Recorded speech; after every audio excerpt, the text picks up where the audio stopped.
今日我哋嚟傾下一個極其魔幻嘅現實。如果我問你1962年中印邊境嗰場仗到底係邊個打贏咗，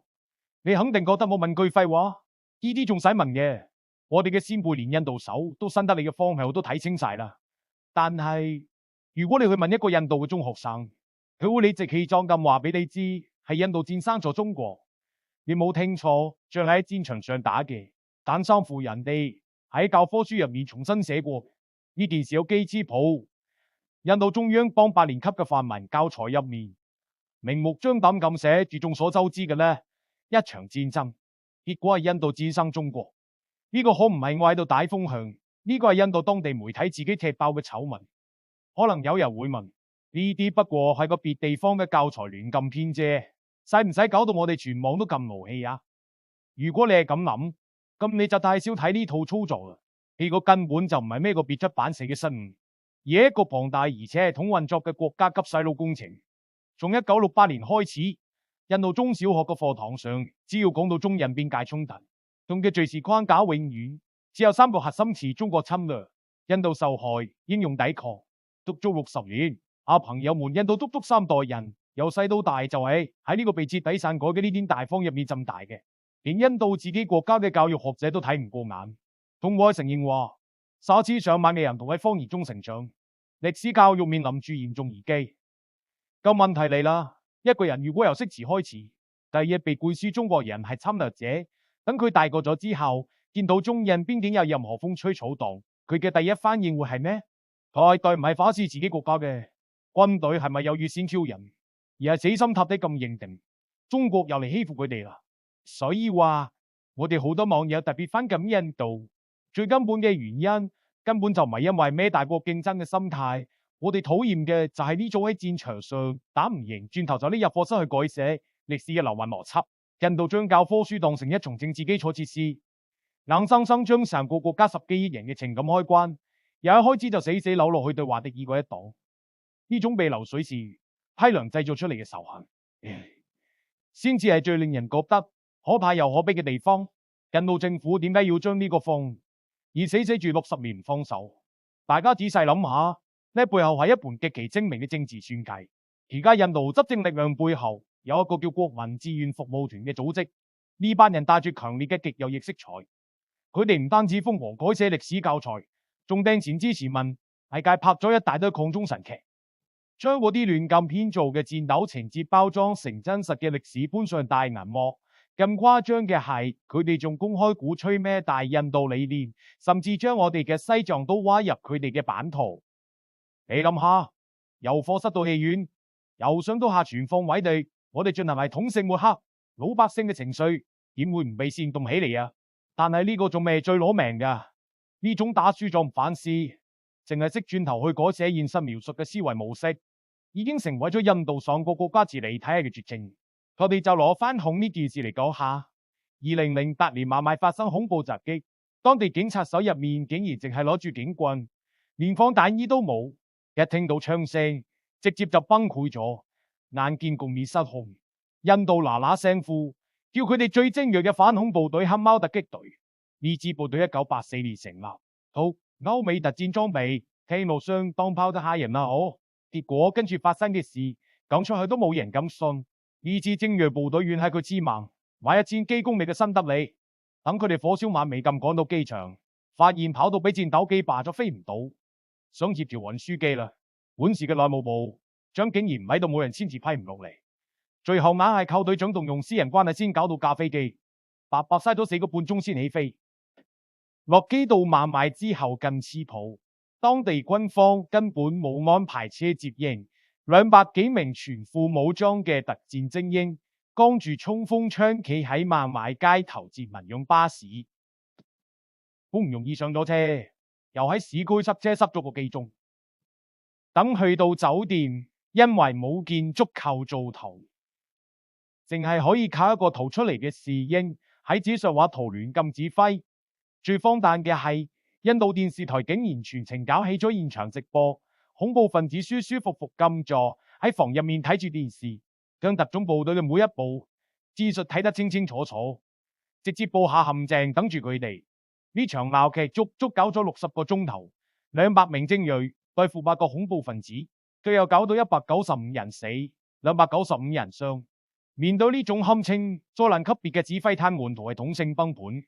你知唔知印度官方最後係點對我宣佈？佢哋面不紅心，不跳禁話：我哋擊斃咗恐怖分子，我哋贏咗你睇。呢個配方係咪同1962年一模一樣？解決唔到問題就篡改對問題嘅描述，招合埋眼，全世界都係佢哋嘅手下敗將。大家將視線由政治同反恐拉翻去我哋老百姓最關心嘅宏觀經濟同雙邊貿易上。印度呢種解決唔到現實就篡改描述嘅荒誕邏輯，喺做生意嘅時候一樣被展現得淋漓盡致。我俾大家睇一組硬核數據：2025財年中印雙邊貿易額高係1511億美元，中國對印度嘅貿易順差低到咗1121億美元，直接創下咗歷史最高紀錄。1100幾億美元嘅順差係咩概念？印度而家係我哋中國嘅第3大貿易順差來源國。換句話講，印度似唔開中國製造，佢哋喺我哋呢度買咗海量嘅商品，卻根本賺唔到我哋嘅錢，面臨住巨大嘅貿易逆差。面對咁完善嘅經濟依賴，印度政府係點操作呢？佢哋唔去反思自己嘅製造業點解一塌糊塗，反而開始加起掩耳盜鈴嘅商標局。經濟上黐唔開你，政治上卻要瘋狂咬你。印度是但揾個藉口，一口氣封殺咗多遞200幾款中國手機。後尾仲對我哋嘅國產手機品牌輪流開出天價罰單，企圖用行政手段將我哋嘅企業趕盡殺絕。佢哋把口高喊住印度製造，要全面替代中國製造，甚至縱容民眾喺街頭波爛中國產嘅電視機嚟抵制國貨。結果最諷刺嘅係咩？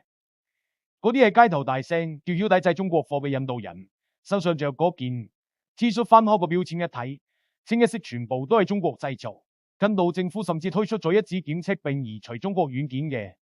結果後來俾人踢爆，呢隻軟件嘅源代碼居然係喺巴基斯坦公司買嘅。呢個簡直係將國際玩笑開到上太空。呢種傷敵800自損1000嘅打法，最後嘅代價全部落喺印度老百姓自己頭上。我再同大家舉個最典型嘅產業翻石嘅例子：2025年，印度政府雄心勃勃咁掟咗1700億美元，想搞光伏產業本土化，仲專門對中國光伏產品加徵高額關稅。結果呢，本國嘅太陽能裝機進度直接要斬西個產業差啲停擺，折騰咗一大個圈，最後發現支開咗中國物美價廉嘅組件，佢哋根本玩唔轉，最後唯有靜悄悄咁放寬咗進口限制。你睇呢種經濟上極度依賴，政治上卻瘋狂撕咬嘅人格分裂，就係印度特有嘅奇葩商標。任何一個正常國家面對一個咁樣日日搞背刺而且完全唔講規則嘅鄰居，我哋老百姓點會唔啊？我哋將格局再高啲，睇下喺國際社會呢盤大棋上面，印度到底係咩走法？印度心思思特別想要嘅嘢，其實全世界都知。佢哋發夢都想成為真正嘅世界大國，想攞下聯合國安理會上任理事國嘅席位，更想國際社會用對待我哋中國嘅規格嚟對待佢哋。客觀嚟講，任何一個擁有14億人口嘅國家想追求大國地位，呢個目標本身一點問題都冇。但係大家仔細諗下，大國地位係靠耍小聰明就可以呃翻嚟咩？我哋睇下印度喺國際舞台上係點出牌嘅，國內發生恐襲，指揮鏈斷裂，部門之間互相推搪，反恐精銳竟然喺街頭接巴士。面對個爛攤子，佢哋唔會修補安全系統，翻手將內政部長換咗就算大功告成。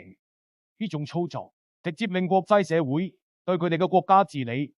能力打上一個巨大嘅問號。喺邊境問題上更加係毫無底線，簽咗協議根本唔當係一回事，3日唔埋2日預先搞小動作，轉過頭又走去國際上瘋狂賣慘，擺出一副受害者嘅姿態。呢種又要做又要威嘅做法，瘋狂消耗緊雙方之間本來就極其脆弱嘅互信。我俾大家加個底，呢啲騷操作嘅後果全部都實打實咁反映喺數據上。2025年嘅民調顯示，高達76%嘅中國受訪者認為邊界爭端係兩國關係嘅最大障礙，仲有54%嘅人明確表示缺乏互信嚴重制約咗雙邊關係。大家千萬唔好覺得呢啲數字係天上跌落嚟嘅。呢啲全部都係印度一支又一支唔講信用嘅越界行為硬生生累積出嚟嘅。有啲朋友可能會話，中印兩個文明古國互相睇唔順眼，係咪因為文化差異？呢個我哋嫌佢哋唔識分寸，佢哋嫌我哋唔夠含蓄，互相吐槽嘅點可以列出一大籮？但係我哋中國網友對印度嘅反感，最底層嘅邏輯絕對唔係咩文化傲慢，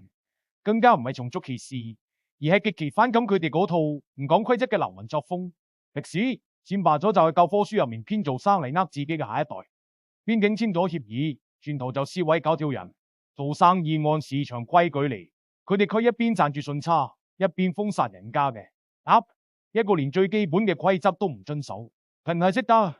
四圍發爛渣嘅國家，憑咩要求國際社會俾你真正嘅大國尊重？我哋將所有嘅亂象抹開，睇下呢背後最令人覺得可惜嘅係咩？就係一個國家對自己嘅下一代到底應該負咩樣嘅責任？最起碼嘅底線係俾佢哋一個誠實嘅過去。你打咗敗仗，可以去反思點解會輸，可以將呢種痛定思痛嘅反思變成國家改革嘅動力。二戰後嘅德國就係咁樣一步步走過嚟嘅。但係印度揀咗最糟糕嘅一條路，佢哋將一場短短32日就被徹底打穿防線嘅潰敗，硬生生寫成英勇抵抗，寫成喺呢刻老領導下擊敗咗中國。呢種自欺欺人嘅究竟係邊個？根本唔到中國，嘅全部都係佢哋自己嘅下一代。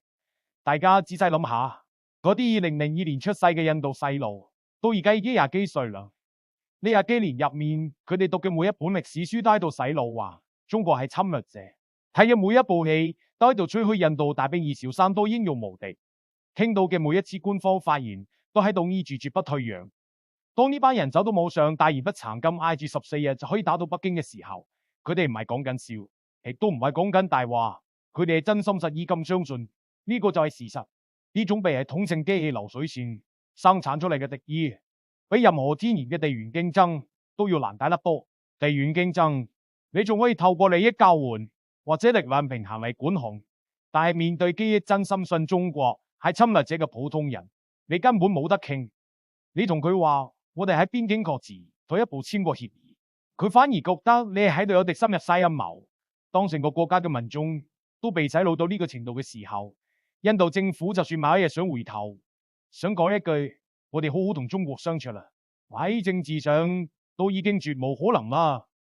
呢個就係謊言反噬嘅終極代價。印度嘅教科書方而呃咗足足60年，呃出咗3代人，最終呃出咗一個咩結果？就係一個軍事上盲目自信，經濟上死死依賴對手，外交上反覆橫跳嘅巨大困境。權重從來都係相互嘅。中國喺戰場上打贏咗，仲會主動停火後撤，主動歸還戰俘同武器裝備，咁樣先叫做堂堂正正嘅大國姿態。而印度打輸咗翻去改教科書，然後喺邊境繼續搞件得光嘅小動作。一個國家真正嘅強大，絕對唔在於教科書入面點樣編，亦都唔在於口號嗌得有機響亮。真正嘅強大在於你敢唔敢面對自己嘅短板，敢唔敢除低嗰陣用謊言編織嘅虛榮規格，一步一腳印咁去將漏洞補翻好。印度幾時可以做到呢？一點中國網友對佢哋嘅態度幾時先會改變？今期就傾到呢度，點讚訂閱，帶你跳出資訊繭房，用上帝視角睇穿呢盤錯綜複雜嘅利益大棋。下期更難客再見。